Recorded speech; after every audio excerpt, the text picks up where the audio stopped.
I hadn't spent my entire life pining to meet my birth mother. I thought about it, but it wasn't like so many people on your show that it's really some of the things that have happened have been tragic. My story is not by any Mm-hmm. form or fashion. I've had a blessed life.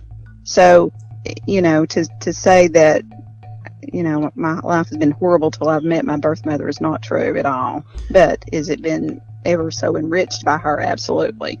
Absolutely.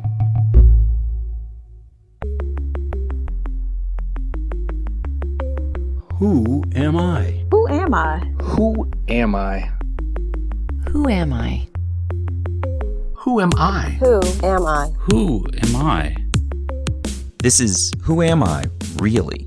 A podcast about adoptees that have located and connected with their biological family members. I'm Damon Davis, and you're about to meet Marilyn, who called me from Southeast Tennessee. When she met her natural mother, Marilyn finally learned the story of what the woman had been through as the pieces of 50 years of history returned to her memory.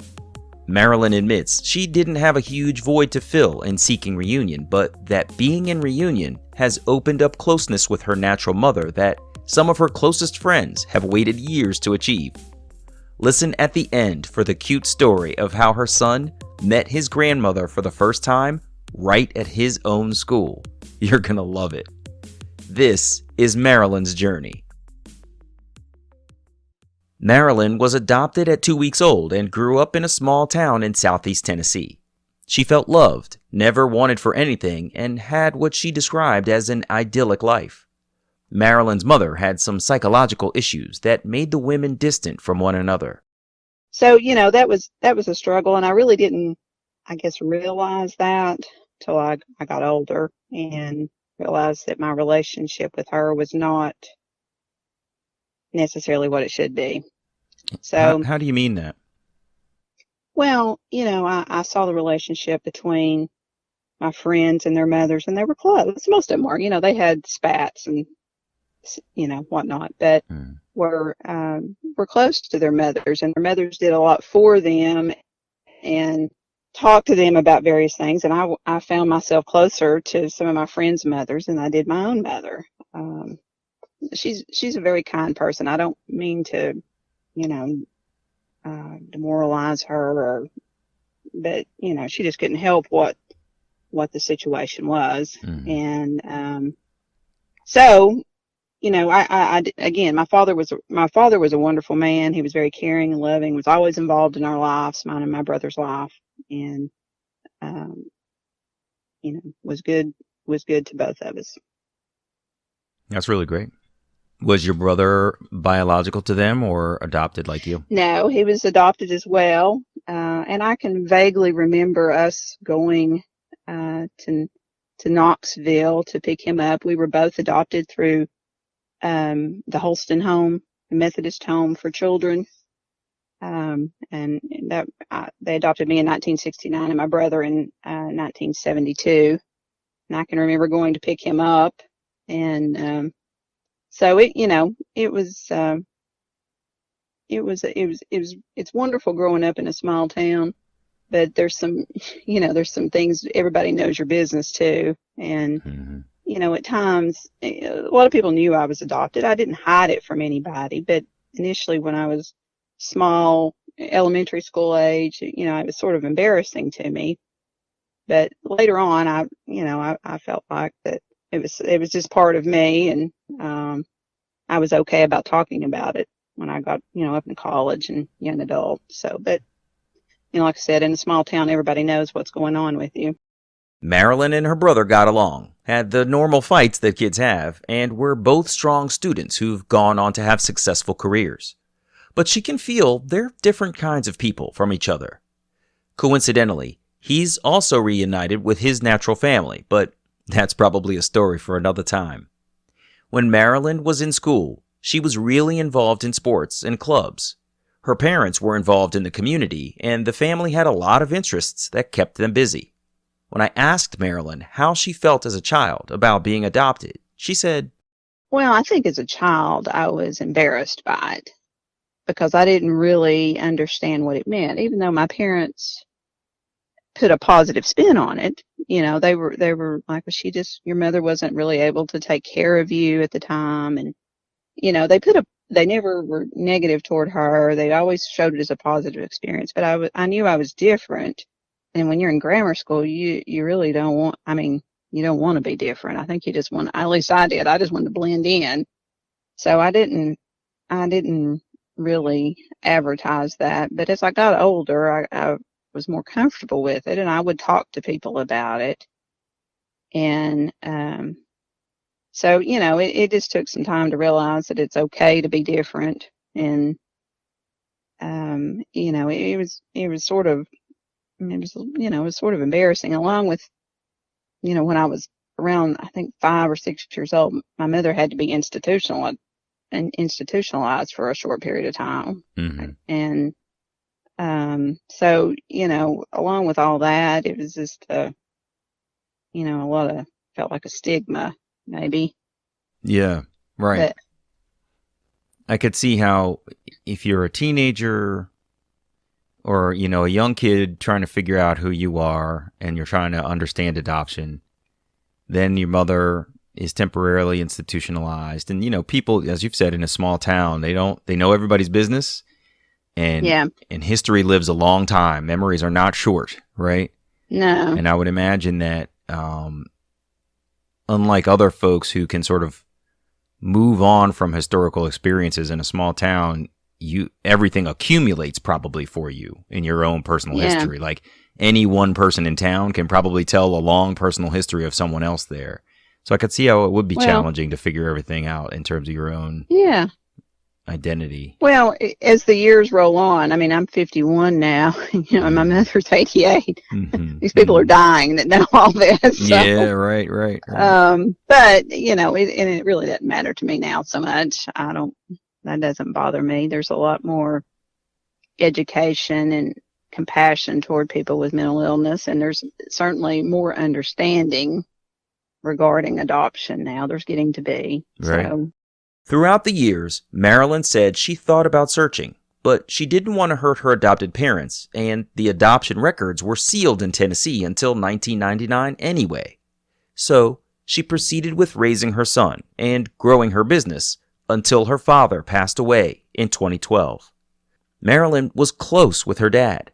Well, he had Parkinson's, and he was very active. We did a lot of outdoor things growing up, and his health deteriorated over 6 or 7 years. And, it's just very sad to see him in that state because he wasn't happy because he couldn't move or talk or that kind of thing. And it was very devastating. We were close. We talked about a lot of things.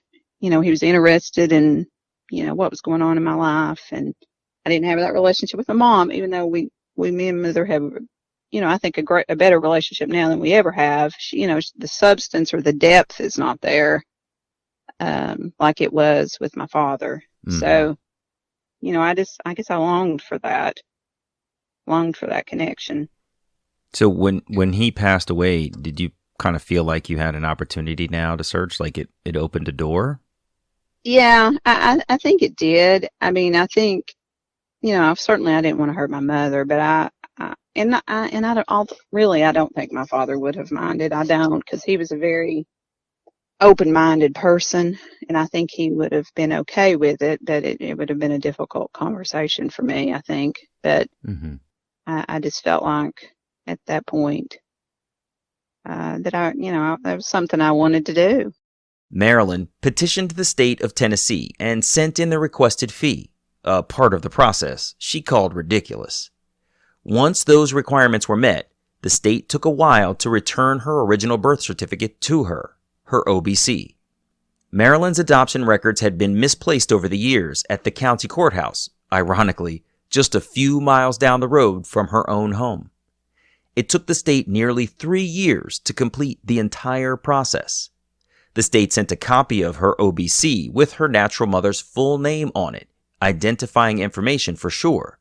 But they demanded that Marilyn not reach out to the woman until the state had contacted her first.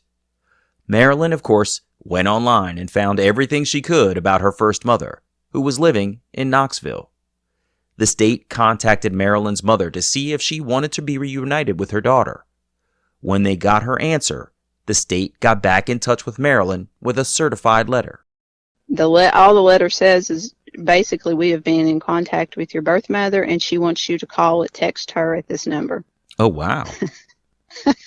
Oh, my gosh. That's crazy. Yeah, it was. So basically, I text her that night. It was Easter 2016. So I text her, and she was out with some friends, and she said she wanted to talk to me and for me to call her at a certain time that evening. So, and I did. That must have been really cool to finally make that connection. Was it weird to sort of look at your phone as you're texting this woman you've never met, but you're biologically related to? What was that like?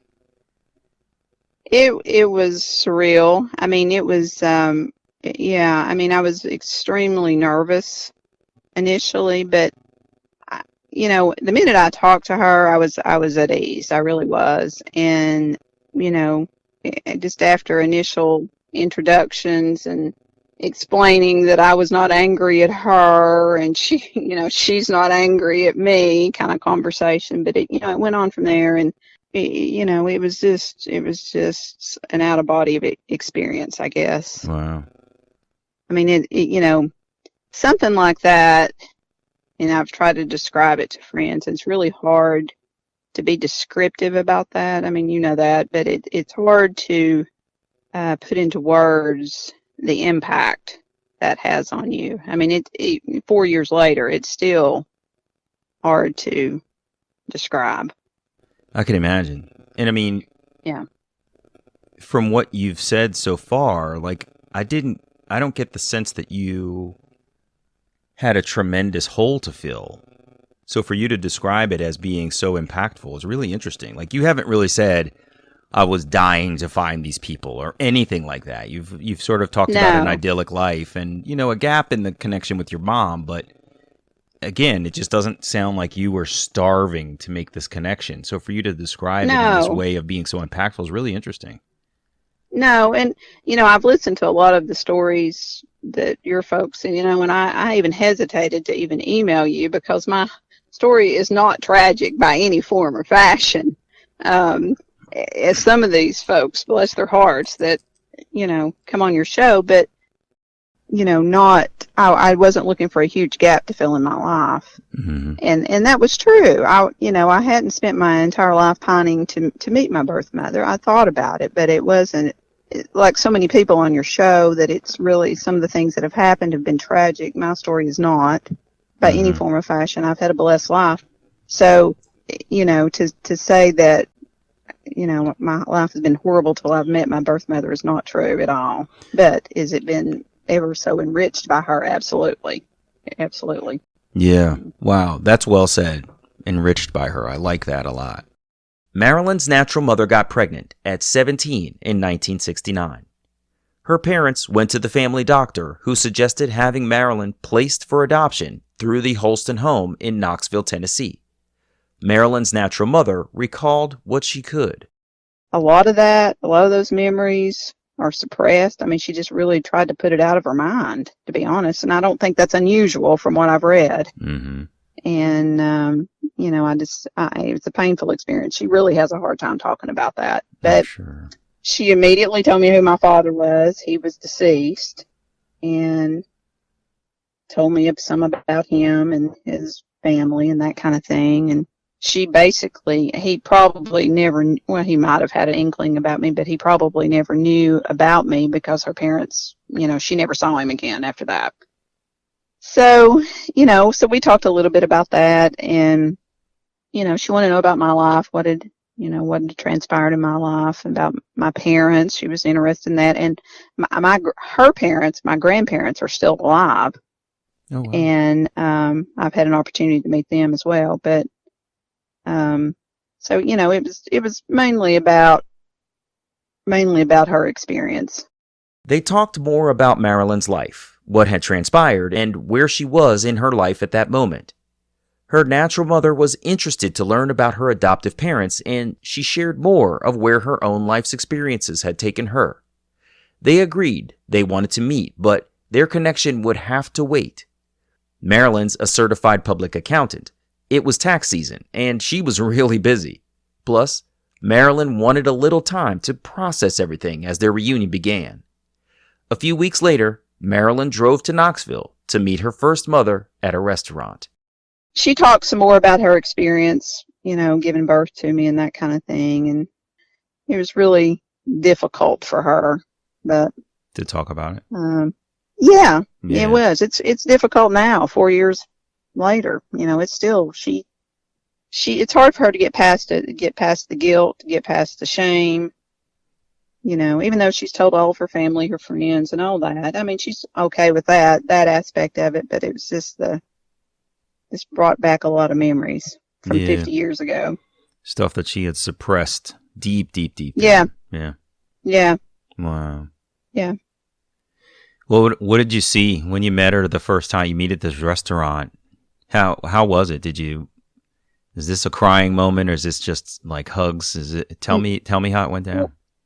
Well, neither one of us are a crier, and neither one of us are big huggers. So, but I mean, we hugged each other and we just talked. And I mean, in one point during the meal, I mean, she broke down and sobbed. I mean, it was just, and I tried to comfort her the best I can, but it was just, it was just difficult for her. And she seemed really, even after the meal, really relieved, somewhat relieved by just learning that I was okay. And it's, she said, not before last when I talked to her, she never thought she was going to see me again. Wow. And, it's been a, blessing for her. She never had any other children. Wow. And yeah. That's kind of heavy. I mean, you're the only one from her. Yeah, I am. That's incredible. Marilyn's natural mother's memories resurface from time to time, so she shares them with Marilyn whenever they arise. She recalled that she continued her high school studies at Holston so that she could graduate.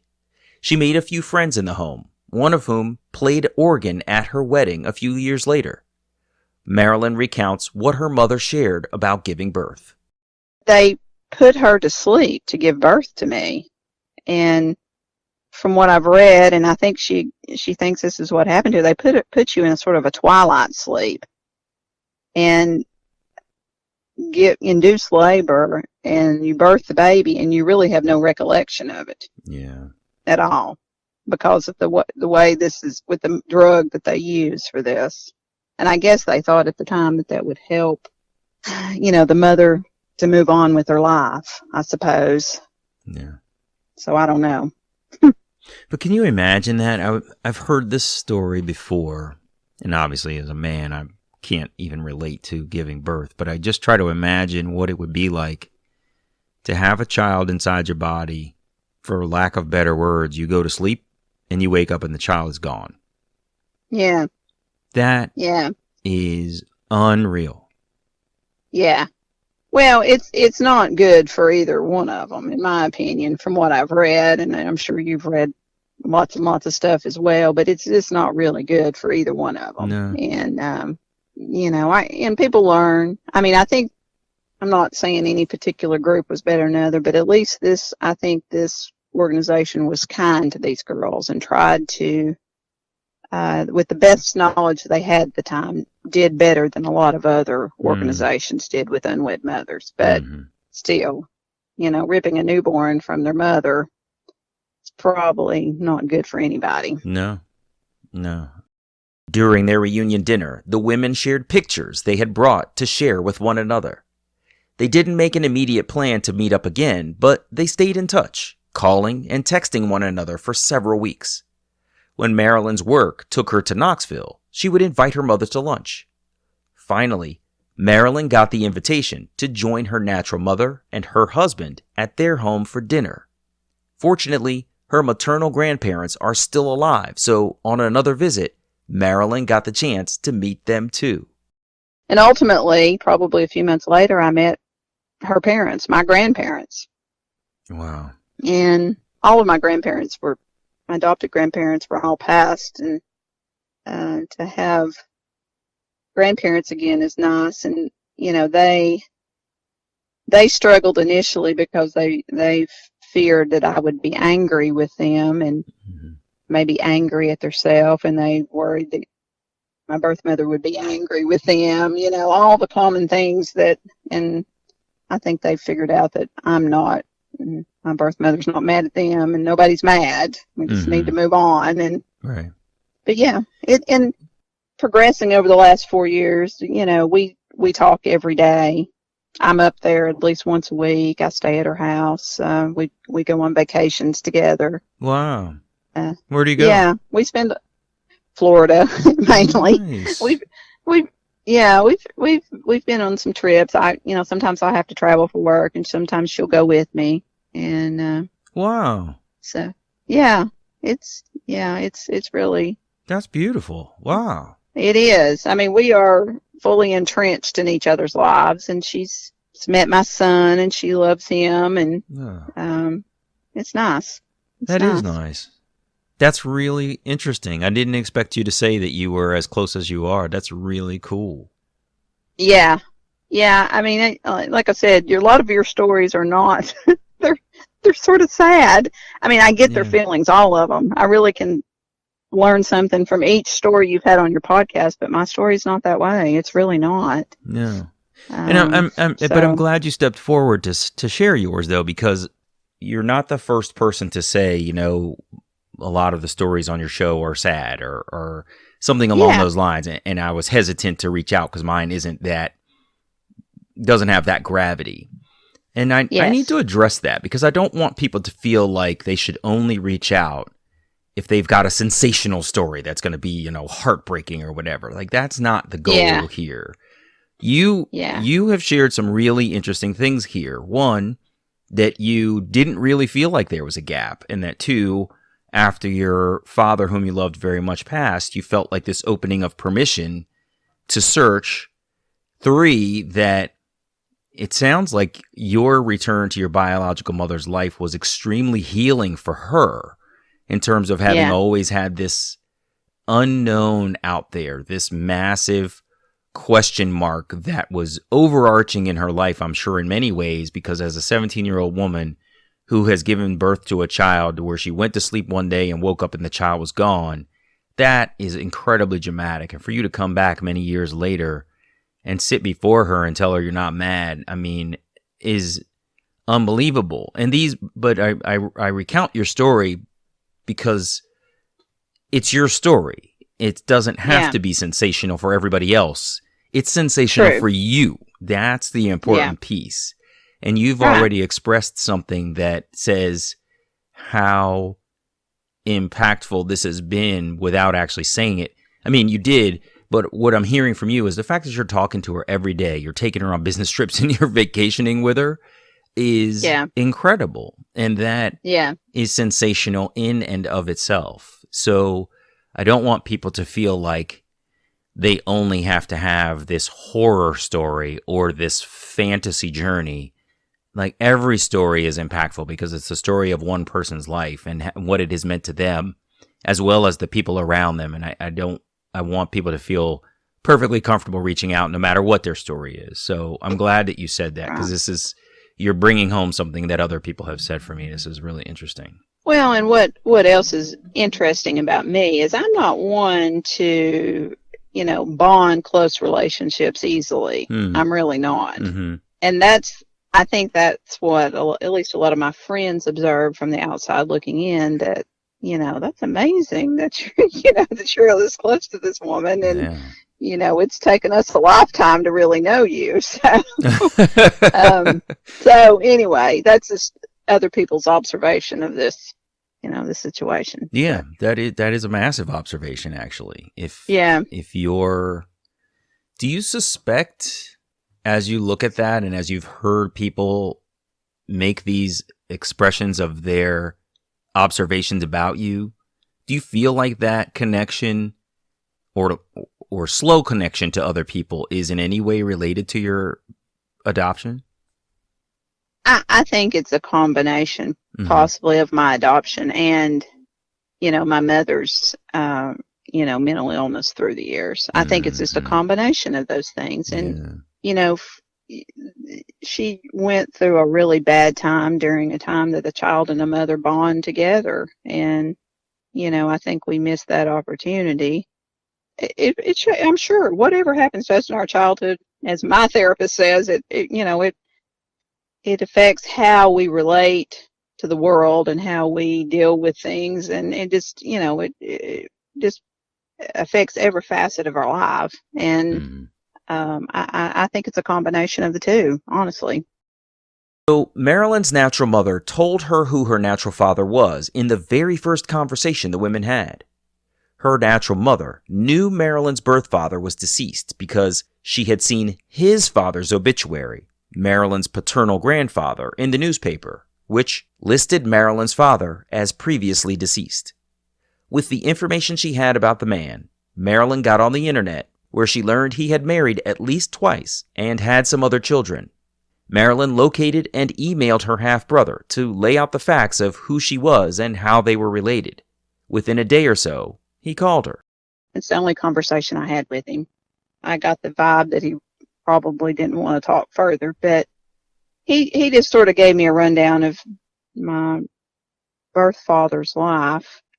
And, he said that they didn't have a good relationship. He had divorced his mother and married again. I had another half brother that lived in Atlanta, and we talked about, health, why, I was concerned why a man died in his 40s, but it was pretty much self-induced. And apparently my birth father overdosed or had some sort of cocaine addiction and OD'd, basically. Oh, wow. So, but, a lot of people just said that he was a real charmer, liked by a lot of people. No, I don't know if I'm trying to put a positive spin on it or not, but yeah. I probably need to reach out to my youngest half brother. He's an attorney in Atlanta, and just sort of see what his vibe of him was. But anyway, the family history and the dynamics with his parents, it's not a wonder that he had all the problems he did. And the family had a lot of drug and alcohol problems. His parents did. And that's, it's weird that you found out that this gentleman passed before his own father. And I could see how that would raise some alarms and some hey, I need to figure out why did this guy die at such a young age? And this, while it speaks to the need for medical information, it's also interesting to hear that he didn't die of anything that will clinically impact you. But knowing that is incredibly important, because if you hadn't spoken to this brother, you would have been left out there with, shoot, was it heart disease? What is this? Was it that? And you could have driven yourself crazy trying to figure it out on your own. So, wow. Yeah, it is really fascinating. And the great aunt that lives down in Florida, she was even almost hesitant to tell me and she loved him. I mean, everybody says he was just a great guy to talk to, real fun, loving. But she was hesitant to tell me that, and I could hear her husband in the background, "Don't tell her that." Oh, no. So I'm like, please tell me the truth. Yes. I want to know. It's okay. I can handle it. So anyway, it's good. It's good that I have found some answers related to that. Yeah, for sure. Can you go back for a minute? You said something really nice about your own biological mother really loving your son. Tell me about how you shared your journey with your son and what it was like for him to meet her. Well, this was interesting. He was in college up at University of Tennessee, Knoxville, and she worked on campus, and she was like an administrative assistant to the bookstore manager. And so I sort of shared with Max, my son's Max, what was going on, and that I had been in contact, and he was sort of fascinated by it all. He knew I was adopted, but really hadn't, as teenagers and young adults are, they're all into themselves at that point. But so he listened intently, and he said, "Well, I think I'm just going to go over to the bookstore and talk to her." Wow. And I'm like, I don't know that that's a great. Well, he did. He did anyway. Of course He he just did. went over there and introduced himself. Oh my and gosh. it's like no big deal. And I think she was in shock, and he was too. So anyway, it's all worked out well. I mean, he would go over there and visit her from time to time while he was in school up there, and he still, during football season, he'll come up to Knoxville to see her. And That is so they have a crazy. She was working Yeah. on campus where he was attending college. Yes. And he yes. just walked up and was like, "Hi, I'm Max." Yeah. That's incredible. Well, the funny thing is that she's 5 feet tall, flat. She's very short, 5 feet tall, and my son is 6'5". So Jeez. it was, yeah. I think she was in total shock that I had a child that large. Oh So my gosh. anyway, That's incredible. Wow, Marilyn, thank you so much. This is really fascinating, and I'm so glad you reached out, because your underestimation of what your story might be received as it's fascinating to me. And I'm really glad you did, and I hope that other people who hear this will say, "Yeah, I've got a story to tell too." This is really cool, and I'm so thankful that you and your natural mother found this bond that has brought you closer to anybody else in your life. I think that speaks volumes right there. I think it's so cool. yeah, I do too, and I enjoy your podcast. I've read your book and your story, and so it's great that you're giving people an opportunity to talk about that. Thank you so much. Well, I appreciate you being here. All the best to you. Okay, take care. Have a great weekend. You too. Bye bye. Bye-bye. Hey, it's me. Marilyn said she's seen pictures of her natural father, and she thinks she favors her first mother, but she can see pieces of him too. I thought it was fascinating to hear her say that she didn't have a gaping hole in her life that needed to be filled, but that reunion was impactful to her and her first mother. Like I told Marilyn, I was glad she contacted me to share her story, because we all have a little something in our journey that will resonate with someone else, or that they can learn from. Your story doesn't have to sound like a blockbuster movie script to be on the Who Am I Really podcast. We're here to share in a supportive environment that's also educational for others. The truth is, the only person that your story has to matter to is you. I'm Damon Davis, and I hope you'll find something in Marilyn's journey that inspires you, validates your feelings about wanting to search, or motivates you to have the strength along your journey to learn. Who am I, really? If you would like to share your adoption journey and your attempt to connect with your biological family, please visit whoamireallypodcast.com/share.